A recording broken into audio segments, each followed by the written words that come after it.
नमस्कार बंधुरा आज के तुम्हारे साथे शेयर करे नेब असाधारण एक कबाब रेसिपि दही कबाब रेसिपि। हाँ ठीक ही बोलছি एकदम सुंदर दई दिए असाधारण एक कबाब तैरी करब। देखे नाओ शेष पर्यन्त। आमादेर चैनलटा किन्तु सबस्क्राइब करते एकदम भूलो ना। चलो शुरू करे दी। तो प्रथमेई आमरा निये नेब दई। दईटाके एकदम आमरा जल छेके शुकनो करे राखबो। तार जन्य आमी एखाने निচ্ছি 200 ग्राम दई। एक सेटआप करे निलाम।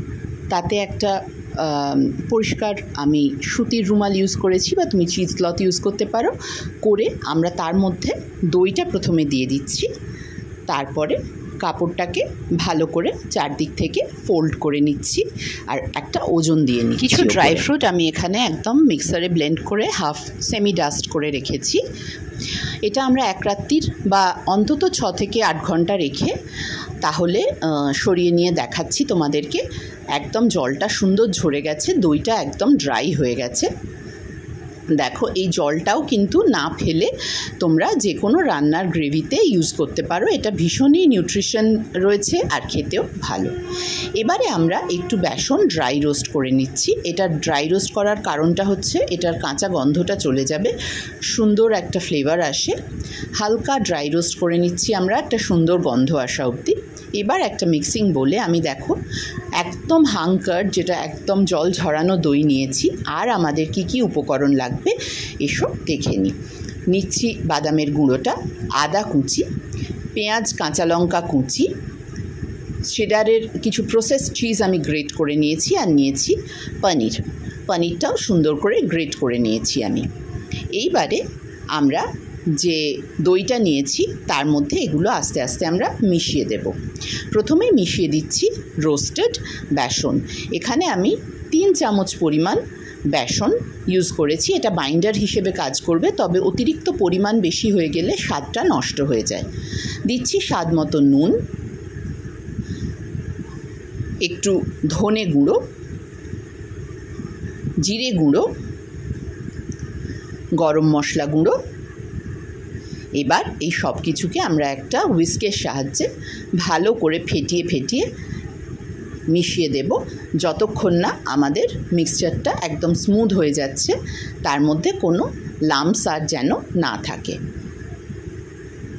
দইটা যেহেতু আমাদের ঘন আছে তাই আমাদের একটু এটা ধৈর্য ধরে সাবধানে করতে হবে। দইটায় জল যত কম থাকে তত কিন্তু আমাদের কাবাবটা ম্যানেজ করতেও ভালো সুবিধে হবে আর বানাতে খেতে দুটোই আমাদের টেস্টি হবে। তো খেয়াল রাখবে বন্ধুরা জল যেন একদমই দইটাতে না থাকে। এবার অন্যান্য উপকরণগুলো আমরা এর মধ্যে মিশিয়ে দিচ্ছি। প্রথমেই দিয়ে দিলাম 2 থেকে 3 চামচ পনির। তারপর দিচ্ছি গ্রেট করা চিজ 2 চামচ, আদা কুচো এখানে 1 চামচ পরিমাণ আদা কুচোনো, আদাটাকে আমি ফাইনলি গ্রেট করে নিয়েছি, কাঁচা লঙ্কা আর পেঁয়াজ কুচো। এর ঝালটা অবশ্যই তোমরা তোমাদের ইচ্ছে মতো দেবে। এখানে আমি গোটা 4 কাঁচা লঙ্কা ব্যবহার করেছি। দিয়ে দিচ্ছি ড্রাই ফ্রুটসের ডাস্ট পরিমাণ মতো। আমি এখানে আমন্ডস আর কিশমিশ ইউজ করেছি, তোমরা চাইলে পিনাটস বা কাজু পেস্তা ইত্যাদিও ব্যবহার করতে পারো, যেটা তোমাদের স্বাদে ভালো লাগে। এটা অবশ্য একটু অপশনাল। ট্র্যাডিশনাল দহি কাবাবে ড্রাই ফ্রুটস ইউজ সবসময় করা হয় না, কিন্তু টেস্টটা ভীষণ সুন্দর আসে। এবার এই সব কিছুকে আমরা সুন্দর করে একদম মিশিয়ে দিচ্ছি একটা চামচের সাহায্যে।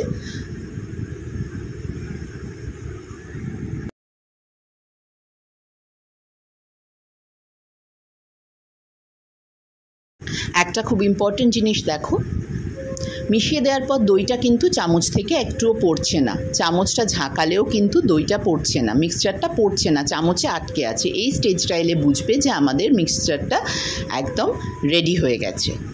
এরপরে আমরা এর মধ্যে দিয়ে দিচ্ছি কিছু ব্রেড ক্রাম্বস। 1 চামচ পরিমাণ ব্রেড ক্রাম্বস আমরা এখানে দিচ্ছি, যাতে এক্সট্রা কোনো ময়েশ্চার থাকলে সেটাকে একদম সুন্দরভাবে ব্রেড ক্রাম্বসটা অ্যাবজর্ব করে নেবে, শুষে নেবে। সেটাকেও আমরা ভালো করে মিক্সচারটার মধ্যে মিশিয়ে দিচ্ছি। এছাড়া কিছু ব্রেড ক্রাম্বস আমরা আলাদাও রেখেছি কাবাবগুলো কোট করব বলে, সেই স্টেজটায় এরপরে আমরা যাব।